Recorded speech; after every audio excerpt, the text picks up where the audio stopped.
It almost seemed like we weren't going to get here, huh? It's like, where Yes. did they go? Are they coming to the show? Okay, so we should get Here we everybody fair are. warning. Sarah and I, for some strange reason, at the same time in life, are losing our voices. So, but we Working out wanted to make sure hard. that we were going to be here today. So please endure us as you may hear us cough every now and then. We will try our best to mute ourselves when that starts to happen. So thank you, my friend, for being Thank here. you. Let me get myself somewhat Thanks for having me. situated Nice here. shirt. And oh, you're being very kind. Well, my executive producers, my daughters, they make sure I have these little doodads that I can wear for the show I love it. to remind everybody where they are. Let's do this here. I want to make sure that we cover these aspects that we're talking about today. And I'm going with the dark side. If for some reason someone tells me it looks kind of dark where I am, it's because both Sarah and I have relatively been fighting the weather, as it were, a little bit. Hmm. So I'm going with some softer light here. But Sarah, you took us through a number of things last time we got together that we needed to talk about: reactive abuse, Darvo, and a number of other things. The last time we got together, stereotyping, diversion, so forth. Hmm. Let me grab my notes here for today. And Hmm. so, but today we're going to be looking at micro, Yep. correct? Micro. Gaslighting, Yep. self gaslighting, Hmm. and a number of other things. But mainly, we're going to end the show with macro gaslighting. Yep. So, if you could please, out of the kindness of your heart, could you shed some light on micro gaslighting? Sure. Before I explain micro gaslighting, it's important to understand what is micro and what is macro, because some people might not fully grasp the concept. But micro is the smaller of the part, and macro is the larger of the part, which means that they're quite connected when we're talking about gaslighting. Um, but there's different scales. So when I'm talking about micro, we're talking about tiny little things. When I'm talking about macro, we're talking about grand scale things that probably look at groups of people rather than just one person. So micro gaslighting is usually involving one person, and it in usually one on one, but it can also come from a group. Um, so let me start with how it can come from a one on one person. So, micro gaslighting is when you're basically being gaslit on a tiny scale, so tiny that it's hard to understand whether it's gaslighting or not. So, you get kind of confused. You feel a bit like, is this or isn't it? You feel like you're in the fight or flight mode, like, or maybe freeze or fawn, where you're like, I'm not sure how to respond to this. So it might be something like little lies or vague details. So a great example is when you're suspecting that someone is lying to you in a relationship. Um, they might say small lies that you know are small lies, but you can't really call them out for it because it's like, how can I prove that small lie? It's really, really hard. Or they might be vague about the details. So you're like, oh, what did you do last night? Um, and they're like, well, I went out.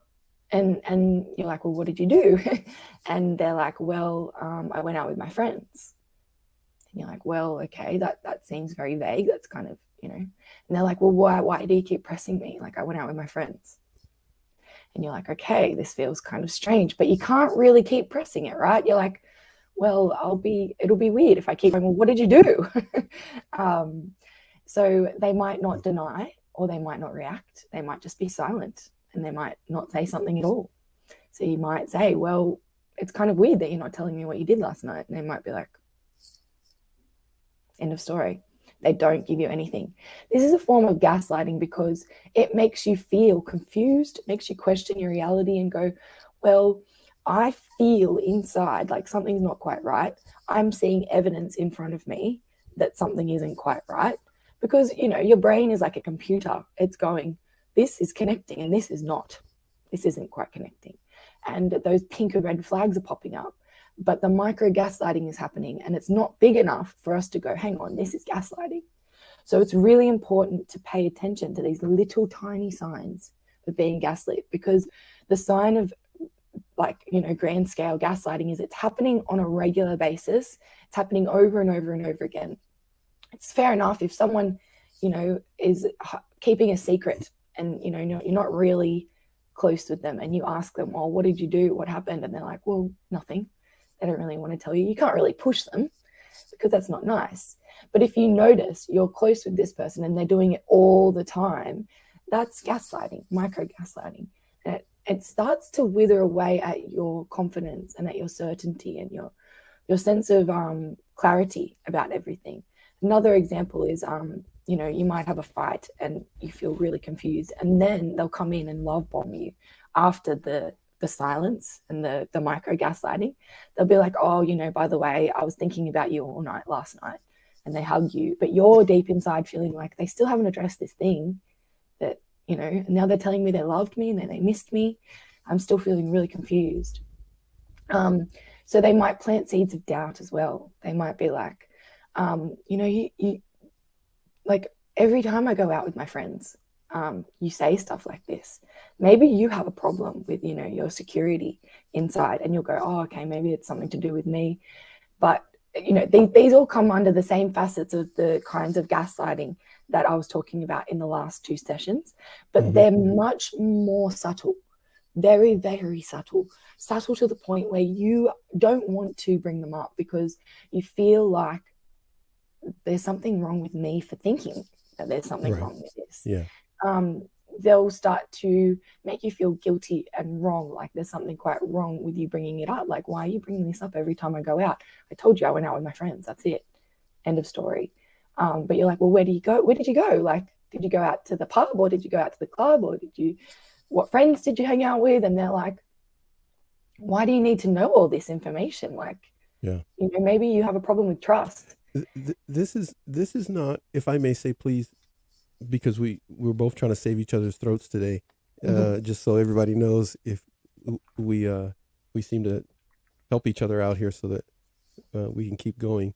What I was going to ask, this is not silent treatment, essentially. This is not what we're talking about. You're describing someone who is deliberately trying to, make you feel like you're causing trouble, or that you're just being difficult by gaslighting, or in other words, making you doubt yourself.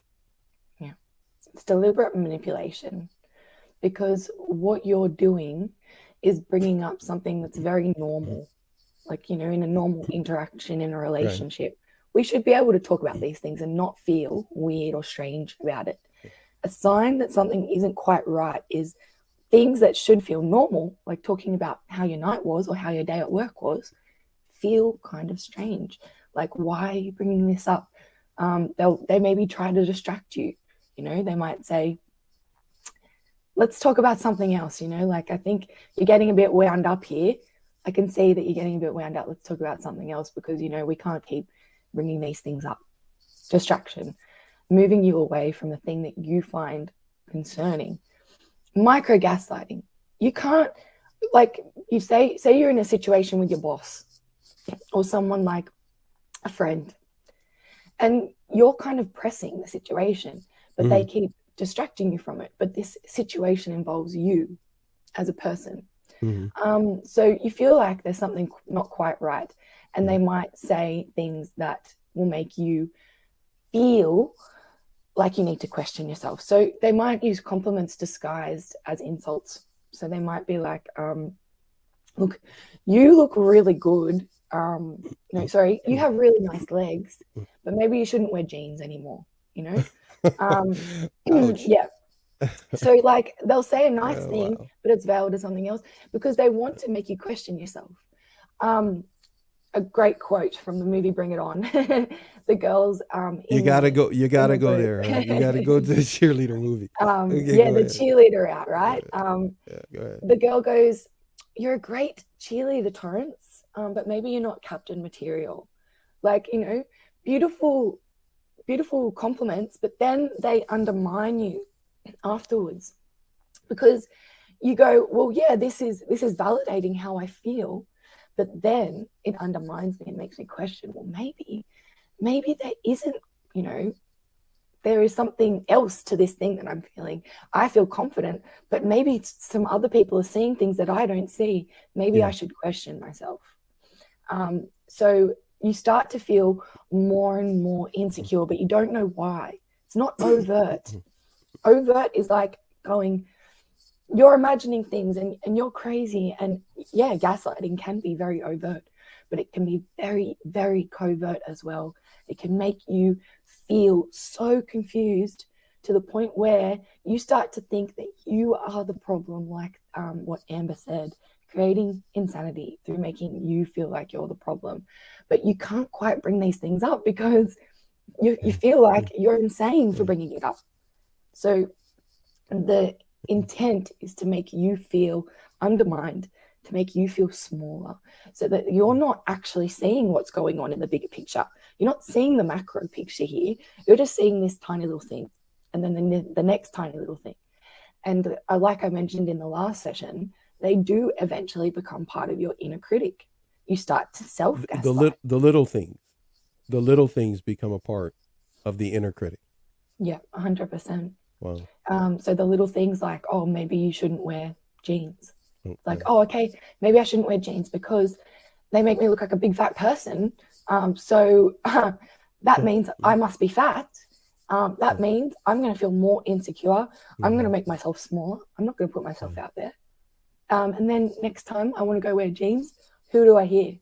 You hear that voice, the inner critic voice? Is that? Yeah, the inner critic that is not your own voice. It's the voice of the person that was gaslighting you, that was abusing you, that was putting you down. Slowly, periodically, systematically. Another example of micro-gaslighting is jokes. So jokes are a huge one. Someone can make a joke about you and then go, just jokes, you know? Like, I was just joking, you know, can't you take a joke? You're just so sensitive sometimes. But you'll notice that you make this joke about me all the time, right? It was when I was a child that I noticed that, you know, my mum would say things like, Sarah, you're just so serious. And I would be like, I'd start to get angry and be like, well, no, I'm not. I'm not serious. I'm just annoyed at the fact that you're pushing my buttons. So it's gaslighting and minimizing how you feel and going, well, you have a problem. And then going, just jokes. Like, you know, you can't take a joke. Like, you're so sensitive. They might undermine how you do things. Like, and be like, you know, you might bring them something and say, look at what I've done. Look at this amazing project I've made, or look at this new skill that I've learned. And then they'll say, well, you could try harder, or you don't do it good enough. You know, like, these are tiny, tiny little things that are going to start making you question yourself, start feeling more insecure, start feeling like, maybe I'm not all of this stuff that I think that I am, and maybe I'm something else. That, over time, withers away who you really are. If you're in an environment where you're getting micro-gaslit every single day, what kind of person is that going to create in the end? It's going to create this nervous, insecure person who's treading on eggshells, who's actually unsure what to do in life, and is going to turn towards the abuser to get validation about what they're doing. And what's the abuser going to say?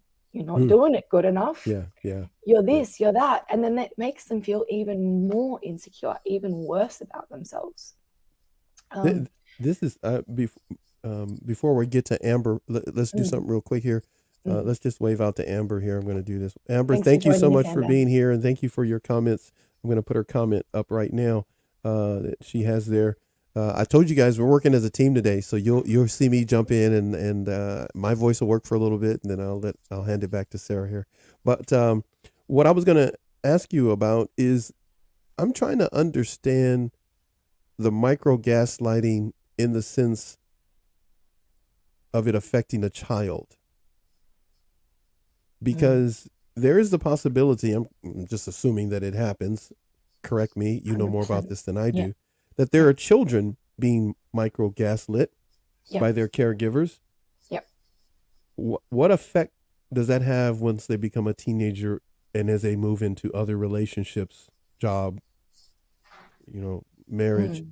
as they Mm. grow older? How does Mm. that micro-gaslighting have a negative impact on them? That's a really good And we question. can look at Amber's thought there as well. Thank you, Amber, so much. Yeah. Yeah. That's, like a great question, and why, like, you shouldn't let little things like this bother you so much is another excellent one. And the parents in an environment where they can't handle their child's emotions, so they'll gaslight the child. So the child comes with a problem. It's like, oh, hey, I just fell over and I hurt my knee. Why do you let little things bother you so much? Or, you're such a little baby. Let it go. Stop crying. What is that going to do to a child over time? Well, it makes them feel like they're uncertain about making their own decisions. They're also going to be dependent on that person as they grow up because they don't know anything else. If they're dependent on someone who constantly puts them down, what are they going to try and do with every other relationship in their life? They're going to constantly try to seek validation from that person, because in the relationship with their parent, they've never done anything quite good enough for the parent. So therefore, in their next relationship, all they know is people pleasing, codependency, or so I'll see two dynamics, right? There's either complete enmeshment and codependency. I can't feel okay if you don't feel okay. And that's usually in an environment where they've had to look after their parent, but then the parent has sometimes been able to look after them. But then there's also the parent who has been completely unable to look after them, to give them what they need. And we'll see the people pleaser and the dependent relationship, where the people pleaser is completely looking after this other person, who will still undermine them, will still tell them that they're not good enough.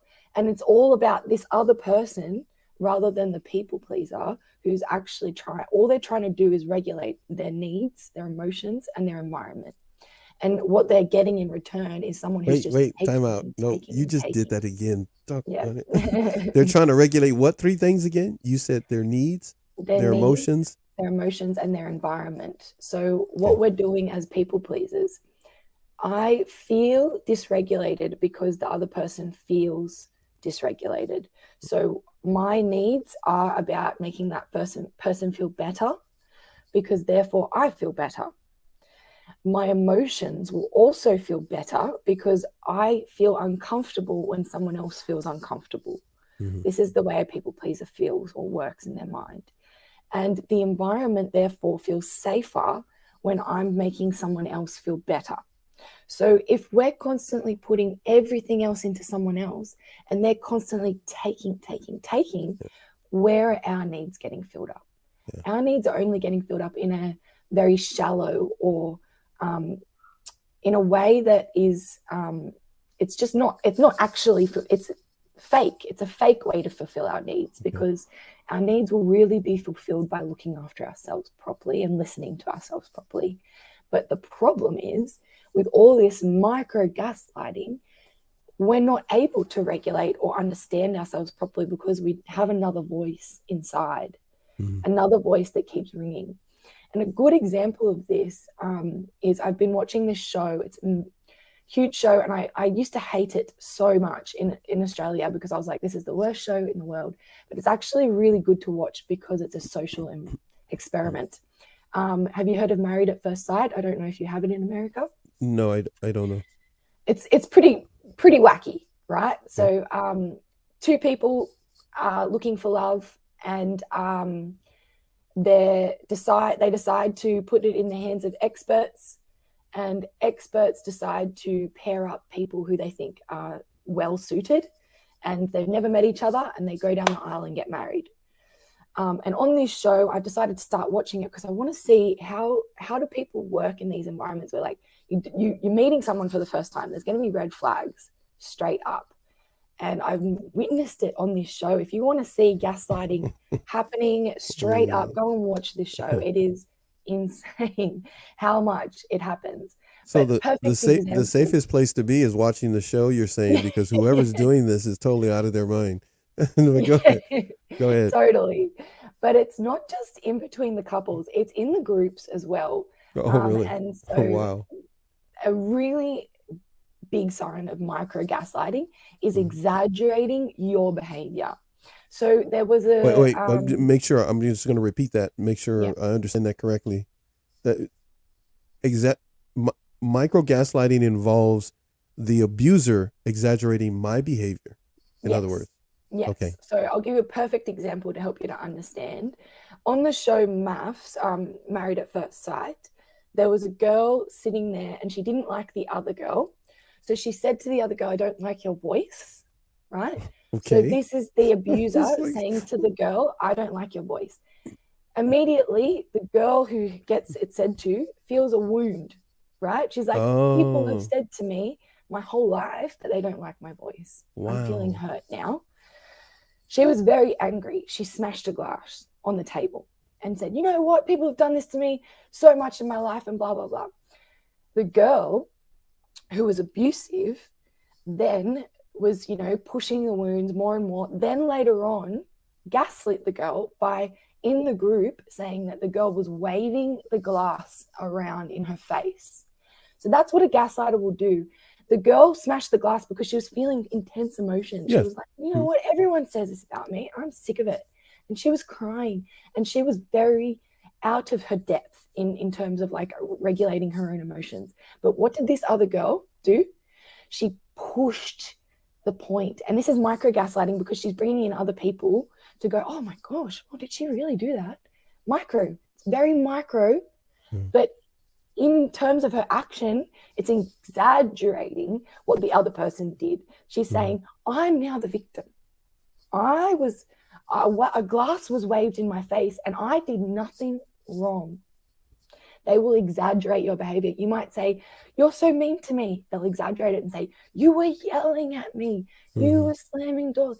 Because what they're trying to do is make you feel like you're doing something completely wrong when you're not. They want to make you feel bad for something that they have done. So a person could be displaying voice is going like I'm going through puberty again. A person could be displaying just normal behavior, but they will take it and, well, they already instigated it pretty much behind the scenes based upon what I'm hearing you say, and then get in front of others and then really kind of exaggerate it a little bit, the type of behavior that you had to make if it's happening to me, to make me look insane, to make me look as Exactly. if I'm the problem and I have trouble. Yeah. And the reason Wow. why it's micro gaslighting is because between you and I saw that happen. But how can I convince a whole group of my opinion Got it. when Got it. she has exaggerated my horrible behavior?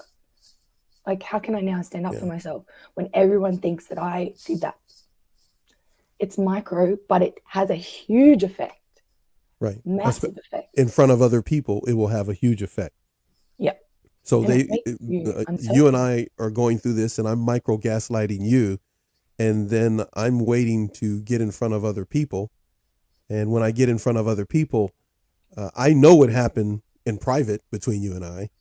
And I start to now tell the story as if it was bigger than what it actually was. And then, of course, you are feeling like that's not true. And then you get, of course, naturally amped up and excited over the lie that I'm saying. No, that's not true. Which is normal reaction. And look. then I'm sitting there going like, do you see what I got to live with? You see what I got to deal with? Yeah. Exactly. I'm afraid. I'm afraid of her. I'm afraid of him. Do you know how traumatizing it is to have that happen to you? I'm sure a lot of people have had that happen to them. But when you're being scapegoated by someone and they're outright lying and you're like, how do I defend myself? That is terribly traumatizing. You start to self-gaslight. You start to go, well, maybe what I did was actually terrible. You're good. You're good, because I was just about to say, so then that leads to the next thing, which I was about to say. I'm going to put this up. If you could, please, let's review some of what Amber has said on this. I'm going to put it up right now. She says, I'm a recovering adult child, and I know that a part of the disease, I'll let you go ahead and read the rest as I take a sip. Of para-alcoholism, codependency is addiction to excitement. And that's what these shows target, drama. It's so true, because that's what I actually sat down and started watching these shows, because the producers are like, we want this to happen. Well, I want to see it happen. If they're actually instigating it with people in real life and it's on TV, well, I'm going to watch it because this is research for me. I want to see how people, like, who are the kinds of people who instigate it, and how do they act before they start to instigate it? Because this person who was abusive was actually quite charming to start with. Very charming. To start with. You would not have expected this person to do this. Later on, they had a breakdown? Is that what it is? Later on, they started to show their true colors. Wow. And that's why we really need to be aware. When it comes to manipulation, you've got to pick up on these signs early. Now, the reason why I could pick up on it early was because someone told me about this person and said, you know, watch out for this person in this show because they're going to act like this. And I was like, okay, I'm going to watch out. And what I noticed was, first up, with her mother, she was constantly needing approval from her mother. And she was constantly going, well, you know, I need to have some sort of sense of control over this. And it started to get more and more powerful. But you can't really pick up on those signs, like that they need external approval, that they're trying to get control. If you're not well versed with it, if you haven't gotten yourself out of this situation, all you know is this. All you know is people treat me badly, and then I react, and then they gaslight me about it. Until you start seeing the bigger picture and go, well, they gaslight me because they're an abuser and they're manipulative. I wasn't the problem. It gets bigger and bigger and bigger. And that's how we go into actual, like, you know, there's some other things like making unreasonable assumptions is another micro-gaslighting. So what's a good example of an unreasonable assumption? You go to dinner with your friend and then you say, oh, you know, I was getting some attention tonight with my outfit. And then the unreasonable assumption is you were cheating on me. You do this all the time. And you're like, well, no, I wasn't cheating on you. And then they're like, well, you love the attention. And, you know, you have this need for attention. And you're like, what? Like, this is where is this coming from? Like, this is coming from nowhere. I was just saying that, like, everyone was commenting on my dress tonight. Yeah. And now you're saying that, you know, I have this need to have attention and things like that. These sorts of things are unreasonable assumptions that are going to make you feel like you're questioning yourself. Criticizing things that you love. So that's another example. And it comes back to the child one, how that affects your child. Imagine a child loves painting, for example. Yeah. Okay. But their parent wants them to do sport. And so the child comes to the parent and says, look at this amazing painting I made. And they're like, yeah, that's good, but don't you love soccer or something? Like, don't you have, like, shouldn't you be spending more time on soccer? And they criticize what you love. And that's something that I experienced. And you might experience it if you've been gaslit from your parent. Micro-gaslighting is, I would tell my parent about my career in coaching, for example, but she'd bring up something that was totally irrelevant. Say, didn't you want to do acting when you were a kid? And I'm like, no, I didn't want to do acting. You wanted me to do acting. So that's micro-gaslighting, right? They're not actually listening to you. They're criticizing something that you love and that you actually, you know, that's part of your life, and dismiss you and make you feel really tiny and small. And go, well, what I do isn't of importance. But, like, even today, I will still think to myself, if my mum only saw what I'm trying to do to help people, maybe she would understand, but she would never. She would still say that it's not good enough. Well, and you're in one of those situations where what you're talking about, actually, you're talking about her. Exactly. And she would still never agree with you on that one. So. She'd still never get it because, unfortunately, you know, she's deep in the throes of her personality disorder. But even there, like, you know, even if I said I'm helping people through their mother wounds and blah, blah, blah, she would still dismiss it and say, well, you should be, you know, You should be a you should be a psychologist grave or digger. something. You should be you should be anything but Yeah, you find so yourself helping people, and I know you've helped people, at least the viewers that I have and had on Instagram and the ones that I have now on YouTube. I get nothing but positive feedback. You're doing amazing work. awesome. I told you I got your back. I'll step in when so you can save your voice. Thank you. We're going to be moving to self-gaslighting in just a moment. And I know there's another comment that we need to get to. But we have a scheduled commercial break that we're about to take right now. It will be 31 seconds out of the show in which we will try our best to recoup our voices. And we'll see everybody in just a moment. So hang tight and take a look at this.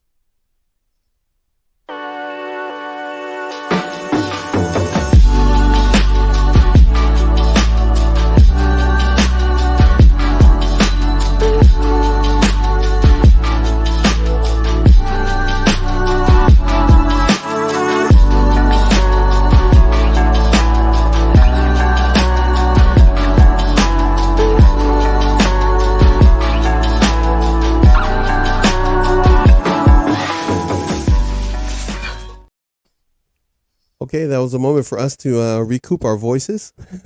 And we're going to get back to self-gaslighting. And Sarah, I truly appreciate you doing this today. I know you weren't feeling your best, Thank even you though you're too. bouncing back. And I truly appreciate you more than I can describe. You there in Australia. How's the weather, by the way, where you are? It is actually quite sunny today, thank goodness. It's been so rainy and there's been flooding in Australia, but it's starting to clear up here. I'm not sure about up north, but yeah, it's been a topsy-turvy season for summer. Yeah, But thank goodness we've got some sunshine today. that's a What good about thing. there? We got some sunshine too. We got you, so we're cool. We cool. We cool. Okay. We got another thought from Amber. We're gonna get to if you don't mind. I'm just gonna Yes. put this up real quick so we can address it, and then we're gonna get into self-gaslighting. Mhm. Everyone that is watching this back, that's with us now, or that will watch this back later, I truly appreciate all of you subscribing and to both of our channels and being here for our free TV here on Narc-Abuse TV Network, as well as the education value that you can get out of it.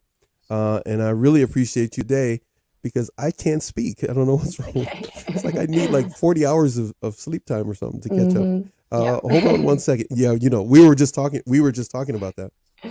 Trying to navigate everything here. Let's see here. Amber's got something for us. Massive. It says they only care about how your existence impacts their self-image. Yeah. Ouch. So this is huge because that is one of the reasons why they will gaslight you, because when you're coming to them or just being, however you are, just existing, existing no matter who sometimes, you are. this is somehow impacting their sense of self. Okay. And when we're talking about a narcissist, so someone on the high end of the spectrum of narcissism, their sense of self is shaped by the world around them and the people around them. So if the people and the world around them aren't quite up to par, what is the only method that they know to make things back how they want it, to manipulate, control, and like undermine this person, because they don't know the self-esteem, the self-regulatory, self-building ways to feel validated in their world. So when we look at narcissists and abusers who use gaslighting on a constant basis, number one, it's predictable. Number two, we can look deep within them and go, where is this coming from? It's probably coming from somewhere very, very wounded. And if you look deeper inside that, you'll see that the reason why they want to control you is because you're challenging who they are. And it's very sad, very, very sad. But you don't have to take responsibility for it. You don't have to go, well, now I'm going to help you and fix you. And now I'm going to make excuses for your behavior, because no, that's their responsibility. It's their choice to do that. And the problem with people pleasers, these people who have grown up with the micro-gaslighting, the undermining, the, you know, parents who haven't been able to give them what they need. We go one of two ways. We become the people pleaser or the narcissist who self-fulfills, or the people pleaser who fulfills others to get what they need. And these people pleasers, these are the ones who get really pushed down and dragged through the dirt and end up getting sick. Whereas we need to actually learn a little bit from narcissists. We need to actually have a bit more fulfill ourselves a bit more, a little bit more self drive to fulfill our own needs rather than trying to fulfill other people's needs all the time. And the problem with the self-gaslighting is when someone starts to undermine us, put us down, make us question who we are, then they don't need to gaslight us anymore. We will just do that for ourselves. So we will start to question ourselves and start to go, like I said, with the pants. Maybe I shouldn't wear jeans. Maybe I am fat. Maybe I need to work harder at the gym because I am fat.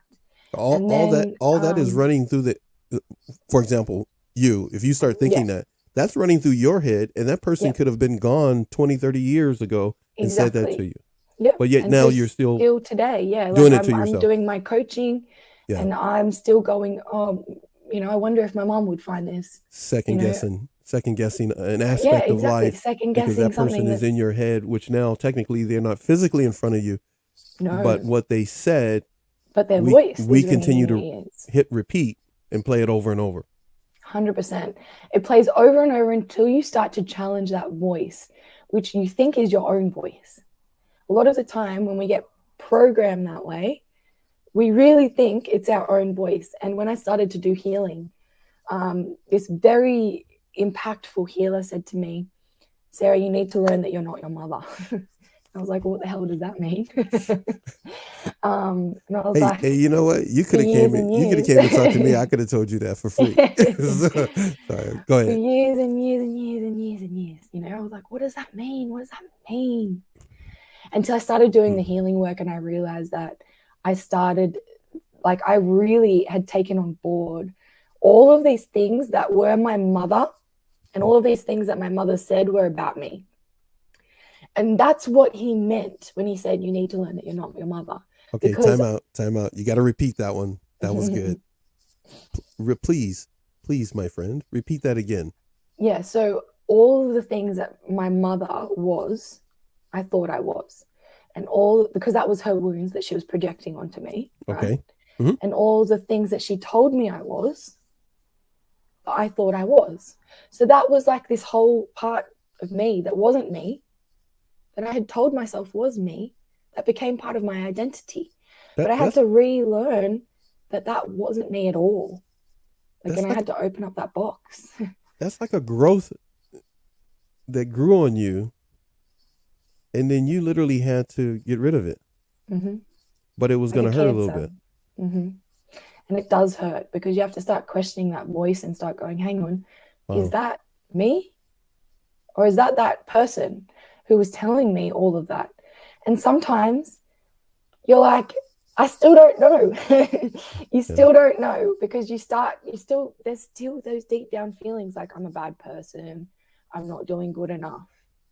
But the self-work, you come into a coach and really doing the work on a consistent basis and starting to learn what is the voice and what is me, because that voice isn't you. And when you start to hear the voice for what it really is, it's not actually your voice, you can start to discern and see the contrast between who you really are and what they were telling you were. And then slowly that voice gets quieter and quieter and quieter. This person starts to shine through, and you see, okay, well, I am this nice person. I am this calm person. I am a very nice person. I do good things, and I do help people, and I know things, and et cetera, et cetera. But it takes time to start bashing down that inner critic, because it builds up over years, especially when it's your parent, because it's not just built up over years, it's wired in you, and it takes time to cross the wires how that was supposed to go. But it's possible. It is definitely possible. You remind me, what pops into my head as I'm hearing you say this, it reminds me of an experience that one of my guests mentioned when we first got started in September of 2020. And he said something I had never heard before, but I'm hearing you say it better than he did. He said, I had to write down all the things that I could remember that my parents and my older siblings told me. Mm-hmm. He says, and I couldn't believe all the things that I was living or self-sabotaging. He didn't talk about self-gaslighting, but he was talking about self-sabotaging. My tongue is going again. And he started to recognize that stuff wasn't him. But he kept fulfilling these self-fulfilling prophecies because those things were in his head. Yeah, it's like a record playing on repeat. You know, when you have a song stuck in your head and you're like, but why is this song stuck in my head? Yeah, why is this? But when he wrote it out, some of the things that were said to him, when he started remembering, and then things started opening up, he started remembering more things. Yeah. He started remembering more and more. And then he started to recognize, oh, wow, I've been living this life that someone, projected, or how'd you say? Into my head, their wounds, their insecurities. Yeah. They put them onto me. I started living it out, and he wasn't happy. Exactly. You start to see that this can be separated from you. And I recommend that to anyone who has experienced this and is maybe recovering even. And if you're an adult, even better, start now. Grab a book. I have this gold book. I was going to grab it, but it's not right around me. But I filled it up with memories, things that I'd been told, things that had happened to me. Mm-hmm. All of these things that were floating around in my head that I had not processed. Because when we don't process something that happens to us, it becomes like a fracture in our mind, kind of. Mm-hmm. A fracture in our emotions and in our personal development. And that fracture, unless it's actually addressed, or, we look at it, we look at the wound and we go, hey, what's that? Mm-hmm. Unless we do that, what's it going to do? It starts to fester, it bubbles up, it gets infected, then it starts to create sickness in the surrounding areas. Yeah. What happens then? Mm-hmm. It starts to feel like cancer starts to build. Mm-hmm. And then we die eventually because we just cannot take that. But what we do by looking at it and going and addressing it is going, it's no longer in there. I've looked at the wound. I've taken the wound out. I've put it on paper. And now I've realized that that's not me. I'm separating it from myself now. This is me. That's the wound. Once we have been able to actually look at that wound, that is the start of processing it. Then we realize it's not part of ourselves. Sometimes we need to tell people about it. Sometimes we need to talk to a therapist. Sometimes writing it down is enough. Sometimes we need to confront that person. Mm-hmm. And when it comes to confronting the people, we need to know when gaslighting is apparent, because they might try to gaslight us again. I've been through processes of confronting people who have abused me. One was very recent, and it was a very, very intense one. And it was like this very weak attempt at gaslighting me after many, many years of, keeping this thing hidden under shrouds of secrecy. Their attempts at gaslighting me were so weak that I felt sorry for them. They said, maybe that was the only time it happened. And maybe, this was 30 years ago or whatever. This was like 25 years ago. Why are you still holding on to it? And things like that. This is all micro-gaslighting and trying to make you feel like something that was really big to you wasn't. But it's important to address these things. It's really important. We're going to make sure that we see your words there, Amber. We see your words. We're going to make sure to get to them. Matter of fact, let's take a moment and I'll let you do the reading if you wish to. Mm-hmm. We'll take turns and we'll see what Amber has for us. Crazy to think the first 7 years where we develop our subconscious mind. Yes. 0 to 7 is the imprint phase. So this is when we're basically like a sponge and we are literally taking in everything. And after that age, we're basically stuck with what we've been given, unfortunately. Sometimes it's good, sometimes it's bad. But until we get to the later stages where we start to learn, so there's the modeling phase after that where we go, well, I like this and I don't like that. And then there's the socialization phase where we go out into the greater world and we learn what works and what doesn't. And in this socialization phase, we should be learning that the things that we learned back in age 0 to 7, we want to kind of let go of those things. But unfortunately, when we've been abused, we don't have the opportunity to do that because we've been so repressed. Like our development has been repressed. So when we're supposed to be going out into the greater world and learning how we belong in the greater world, we're actually being pulled back and told that we're not able to do it, that we won't be able to do it, that, you know, it's going to be unsuccessful and that we're going to struggle. And then we start to question ourselves and we go, well, I'm not going to be able to live in the greater world. I'm not going to be able to survive. Wow. We stay with our parents. We stay with those people that tell us that we can't do anything. And that creates our future relationships as well, because we go to people who model the same relationships that we had with our parents. Favorite book I read for this inner child trauma work was How to Do the Work by Nicole LaPera. Yes, and that's a great book, and I highly recommend also reading Will I Ever Be Good Enough by Dr. Carol McBride. That's a really good one.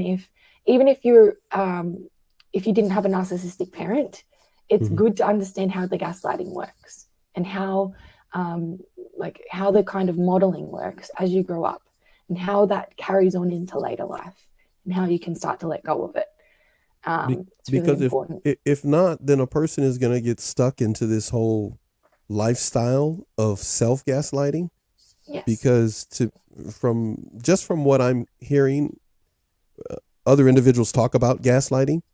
When they're self-gaslighting, it literally becomes just a way of life for them, to the point they're inactive. They literally will become almost non-existent because they believe they can't do anything.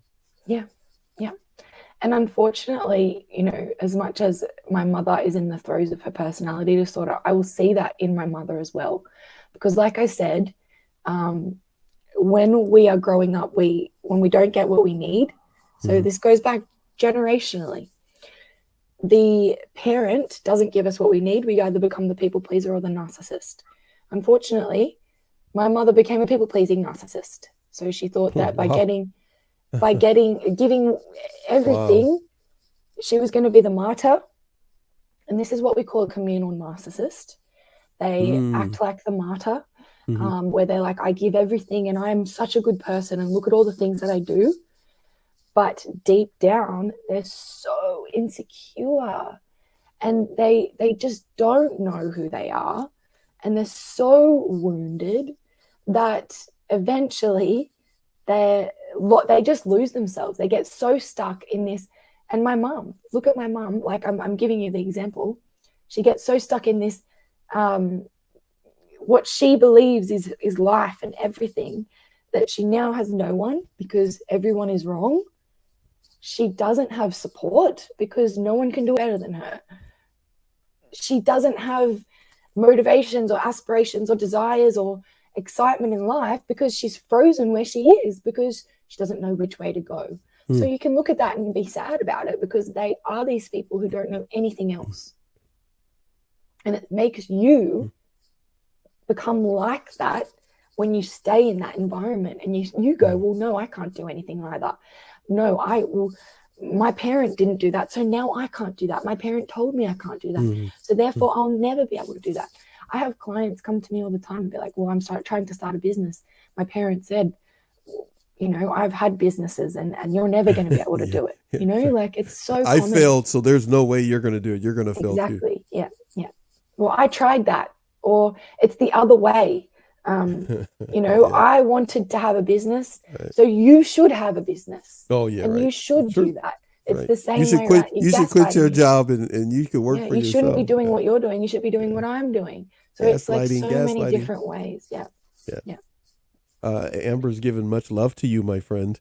Thank you so much, Amber. You're keeping us going because I'm going to sound like a frog. The Princess Sarah is not going to sound like a frog. Lady Sarah is not going to sound like. But thank you so much. I'm going to put up a couple of more things here that Sarah has. Let's see here. What we got here? What you got for us, Sarah? Sarah we did that one. Yes. Um, and yes, it's your mum too. It's really interesting that when we start to admit that there's something not quite right going on in our relationships with our parent or whatever this person is, that when we start to go out into the greater world and compare our experiences to others, we realize how similar it is. And that's why I mean it is predictable, because the experiences that we have with our parents are similar to the experiences that other people have had with their abusive parents. Therefore, we can say that it's consistent. And there might be some differences, definitely. But if it's consistent, it's predictable. And therefore, we can talk about it like this and say, this is what happens, and this is how you can work your way around it in a way. You've made a big difference in Sarah's day here, Amber. I appreciate it, and in mine. Thank you, Amber. But what does she write there for us? Can you read that for us, please? She created enmeshment because she felt she had control, and that is what will happen in a relationship where there is gaslighting. There's complete enmeshment of ideas and beliefs and values, because if we have different ones, we don't belong anymore. And then they'll gaslight you to think that, you should think differently. Don't belong. When you say don't belong in the family or group, and as it were. The perfect segue into macro-gaslighting, right? So this is where macro-gaslighting. Don't be that fast. Hold on 1 second. Hold on. My goodness, I know I'm kind of super slow today after long weekend and everything. And hold on here. Let me get my act together. Yes, we are now going to segue to what you just said, which is right. That button. Okay, go ahead. Macro-gaslighting. Awesome. Go ahead. So yeah, perfect segue. Now we're talking about macro-gaslighting, and this is gaslighting of the group, the family. Okay, so we're no longer talking about just you and I enmeshing with our beliefs. We're talking about the entire family enmeshing with beliefs, right? Because if the whole family doesn't enmesh with this belief, then you are now the scapegoat. You're the black sheep. You have to get out of this place. And that doesn't just happen in the family, right? That happens in workplaces. That happens within religions. It happens with genders sometimes. It happens with sexuality, politics, race, nationality, class, medical status. There are so many ways that it can happen, but I'll touch on them. So group gaslighting, right, is where there is information and disinformation, cycled around. And when we're talking about macro gaslighting, this is a good lesson in critical thinking. If we're trying to find out information that is true and right, and we want to basically discern, what is my intuition telling me? My intuition is telling me that, something isn't quite right here, but someone's saying that it is right. So I'm going to have to use some critical thinking, because we can't always go off our intuition. So I'm going to look at what the group is doing here. So I'm not sure if many people know about what this is, but when we're talking about group gaslighting, there's such thing as an echo chamber. So when we are in a group of people that all have the same ideas as us, we will echo the same ideas of each other, and it will also perpetuate the same ideas over and over and over again. So let's talk about the family who says, we don't play sport. An example.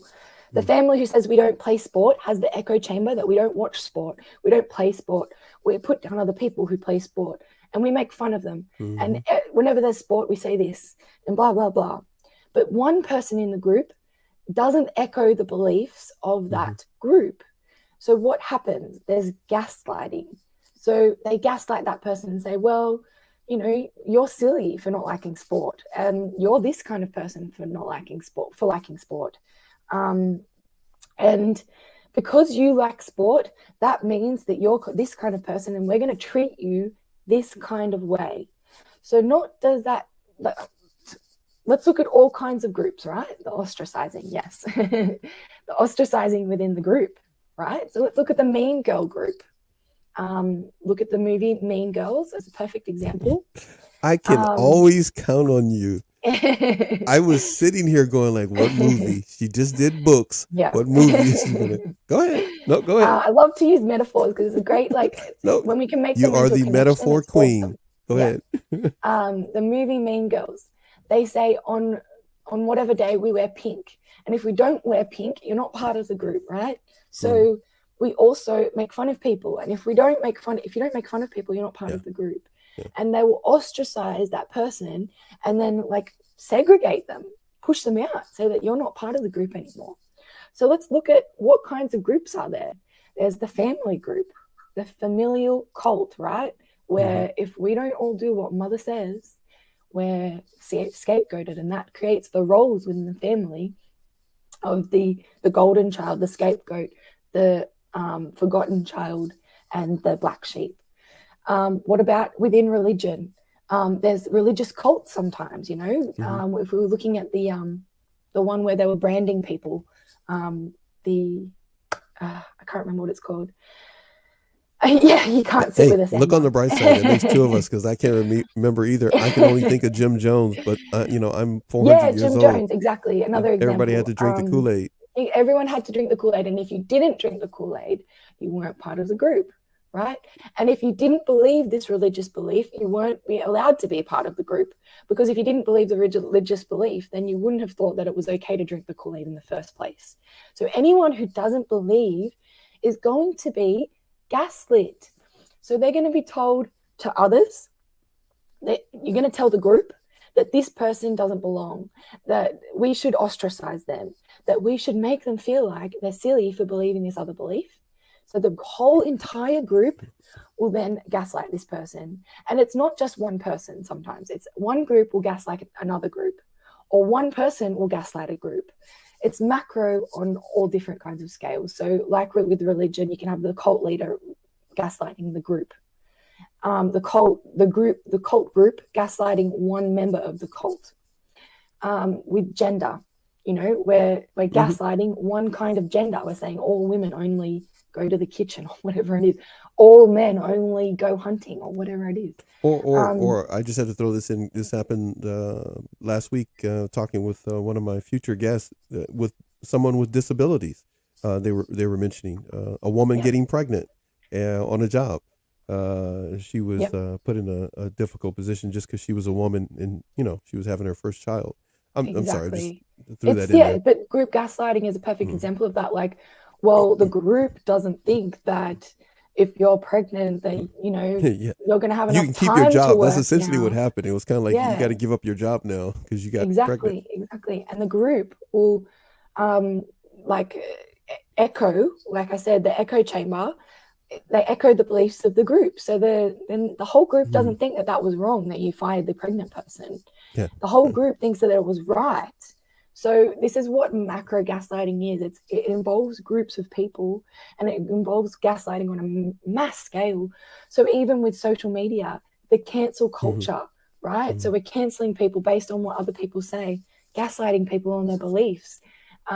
Within race even, we're gaslighting people based on their racial profiles or their nationality or their class or their status. If you don't have enough money, you're not allowed to be a part of this group. But you have too much money. Or if they have money. You have too much money. Like, we're going to make fun of you, and we're going to say that you're not allowed to hang out with us because you just don't belong. Like, you're too rich or whatever it is. And this creates social vulnerabilities for us. So like, if we're not a part of a group, then we can be gaslit by that group. And it's huge within political gaslighting, because the politicians will gaslight us by saying that there's no problem here, or to look the other way, or that there is a problem here when there's not. And then they will counter by saying, maybe there's a problem with you there, or maybe there's maybe they'll make a promise, and then they'll say, well, I never made that promise, or I'm going to make a promise, but later on gaslight you to believe that they weren't able to live up to that promise because there was a big problem with the society that, you know, there's also misleading propaganda, you know, things that say a lot of misinformation, huge misinformation takes place. People, and then there's also criminal gaslighting, gaslighting within the legal system. And this is huge in the family court system, right? When we look at families who are splitting up because of an abusive parent, and the court either gaslights the abused parent to say that they need to give access to the abuser of the children when they know that the abuser is going to turn the children against them and all of this. Or it can be the other way around, where they, like, for example,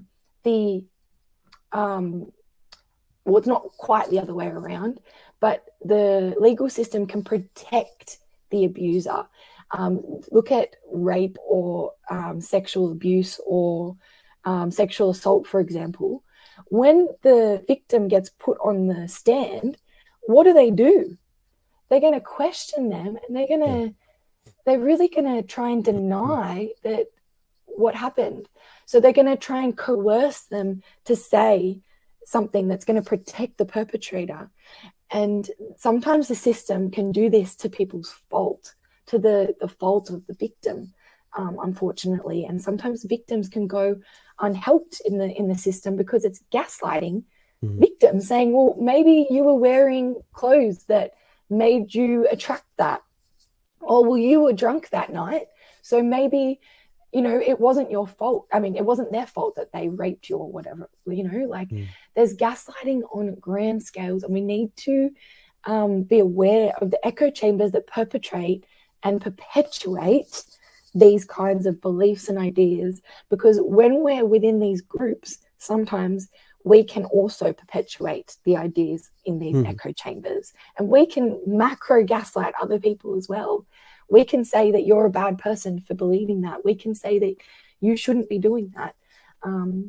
Yes, Eckhart Tolle says that this is a form of unconscious behavior, dissociative reaction. Yeah, we're dissociating from what we really are, and we're reacting to something that we don't quite understand. So we really need to pay attention to, if we're going to understand gaslighting as a whole, it's not just one-on-one. It's not just with ourselves. It's not just, you know, within the family or within two people. We can be gaslit on a grand scale. We can be completely manipulated by the news, by the media, by social media, by the politicians. Absolutely. And medical gaslighting is another one that I just wanted to bring up. That is huge, huge, huge, huge. I experienced it myself. I had problems with my gallbladder for about 5 years before I even got cancer. And I've been seeing doctors for years and years and years trying to figure out what the problem was. I was told it was a hiatus hernia. I was told it was in my head. I was told I had globus pharyngitis or whatever it was, like a fake cough. I was told that I had GERD. I was told everything, and they kept giving me all these medications. And I kept telling them, no, you're wrong. It's not that. And they kept telling me, you're wrong. You don't know what you're talking about. It's this. And until I kept pushing my point, the medical gaslighting kept getting continued until I found out what the problem was myself. And I said, it's my gallbladder. And then they said, oh, yes, it's your gallbladder. So I think about how many people are being medically gaslit every single day when they have a problem that they don't quite know what is wrong. And the doctor can't be bothered to try and figure it out. You need to become a doctor. I'm becoming a psychologist, so that's close enough. I know you are. Yeah, but I'm throwing this out to you. Because I want you to make sure you take care of me if I start to have problems like that. I got to put this up by Amber. We have covered micro-gaslighting. We have covered self-gaslighting. We are now discussing, before we end the show, macro-gaslighting. Amber has something for us there. What does that say there? Narcissists are great pretenders and persuade good people to believe that they are good, and that is very true. They will absolutely try and, like, you'll see a beautiful person. It's horrible of me to try and relate this to this, but the best metaphor I can use is, you know, those photos that they use in drug campaigns where they try and show a person who was Yeah. going on, who was fine I, before meth and who yeah. was not fine after meth. That I is a know. I know person where who's you're been going. abused Go by a ahead. Yeah. narcissist. Someone Yeah. who was fine before meeting a narcissist to Yep. someone who was being abused for years after a narcissist. Yeah. They will break you down so they can feel like they are in control, and you will be nothing in the end. I have to tell you this one. I had a young lady describe to me her motivation, and the motivation was what you're discussing right now, the before and after picture of someone from having a drug addiction. Yes. And she saw friends of hers, once she started to understand the whole spectrum and cycle of abuse, dealing with a narcissist and an abuser, toxic individual. Yeah. She said, I refuse. There was her motivation, that when he finally discards me or we're done, I am not going to look like, the after. And so she started working on her exit plan and making sure she was ready for the discard. And, she's going to be coming back on the show. She looks you would never have guessed that she chose incorrectly or became a survivor of a predator, because she kept her wits. But she said before that, before she knew anything, she was getting sick. She was getting, she was losing energy. Yeah. She couldn't think, right? All the things that many people talk about, but they never really think that maybe it's their environment and who they, have allowed into their life. Yeah. And you'll start to do things like, okay, I'm going to start changing my diet. I'm going to start working out. I'm going to start taking supplements. I'm going to start doing all these things. And you might be doing all of the things. Yep. And if you're still sick, then start looking at your environment, because that is the thing that's breaking you down. And I can tell you, case study right here, it was my environment that made me sick. Wow. Now I can eat chocolate. I can eat some bad food here and there. I can have a drink of alcohol. I was at a point where I couldn't even drink a drink of alcohol because it was hurting my stomach. Are you telling me you couldn't have chocolate either? Couldn't have any kinds of foods because my body was just reacting in such a negative way to what was happening to me. It was just like everything was being rejected. Now I've shifted my environment.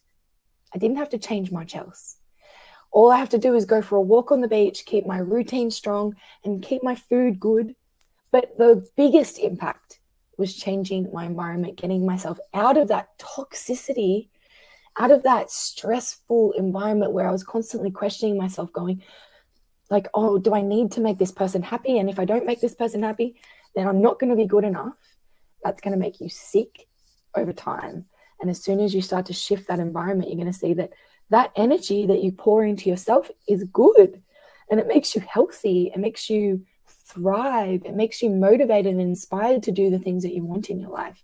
And now, like today, I can actually discern between stress sickness and real sickness. For example, like this week, I've been stressed because I had uni and I was coming up to uni holidays and I was really working hard on my assessments. And I started to get a bit sick and I was like, oh, okay, that was because I was pushing myself a bit too hard and I wasn't sleeping much. Okay, now I'm sleeping a bit more. I'm feeling better. But when I was in that abusive environment, not even sleeping a bit better and not even going, well, it's uni, not even little things like that were able to, stop me from feeling that way, because it was constant abuse that was pulling me down. So look at the people around you, look at the environment that you're in, look at how people make you feel, because that is the biggest telltale sign.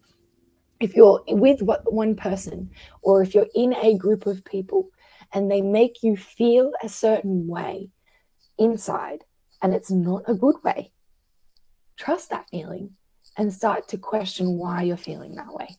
That's the first step. And I thought we were going to go light on your voice today.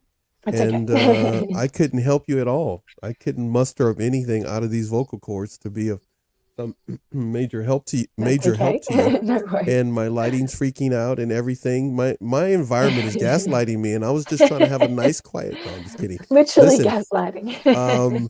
we have gone, I don't know, because I am far away from my computer An and hour and monitors and 11. camera and Yep. everything. We've gone a pretty good amount of time here, Yes. and I'm going to agree with you 5,000% when it comes to environment. If you find yourself, if any of us, we find ourselves being micro-gaslit, macro-gaslit, we have a better understanding of what it is in this overview discussion that we're doing here. If you want to find out more, Amber recommended a book. Of course, Sarah, the host of our show, recommended a book. We are just honored that we were able to discuss this today. But the self-gaslighting is one that when you brought it to my attention, I really wanted to say this to everybody. Please be really careful with that.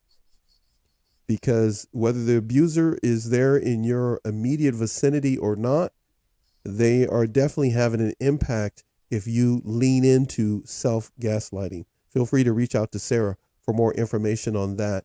I am not trying to rush anybody along, Sarah or anybody, Amber or anybody, but I appreciate the love.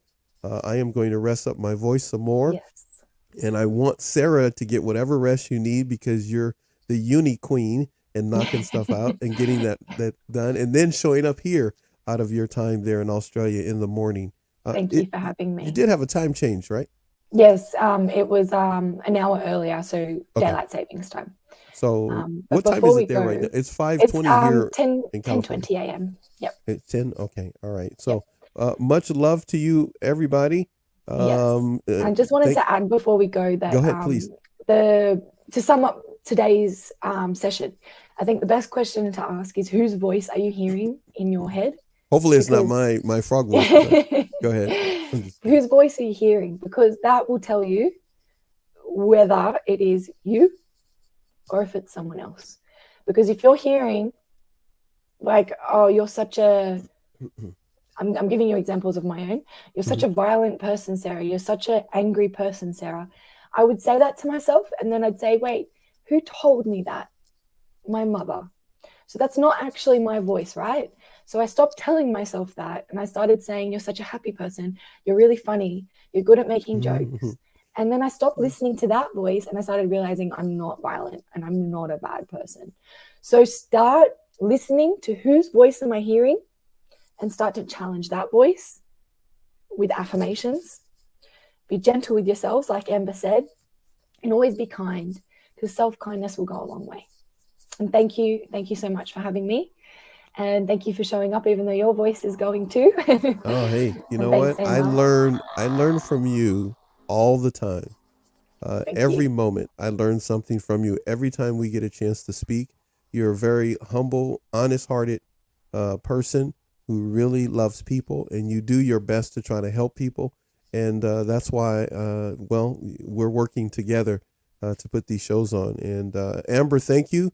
I always think the world of you too, Amber, and the work that you try to do to help people and encourage others. But it is time for us to go. And here we go with our exit video. But please, everybody, go to Sarah's Instagram, right? Yes. I'm saying this right. Make sure I get this right. Hold on one second. I got it all together here. Make sure you go to her Twitter and her Instagram, and also go to Sarah de Silva on YouTube. Did I get it right this time? Yes. Hopefully I got it right. Hopefully I said that right. Thanks, everyone. Make sure you check her out. I got some love for her from Amber before we go. I appreciate it greatly. Everybody, enjoy yourself and enjoy this video on the way out. It's our standard "We love you very much" video. So enjoy your weekend, enjoy yourself, and stay safe. Sarah and I will see you next month because she will be back. Oh my God, you guys have no idea. She has so much stuff. You're going to enjoy yourself. Enjoy the video.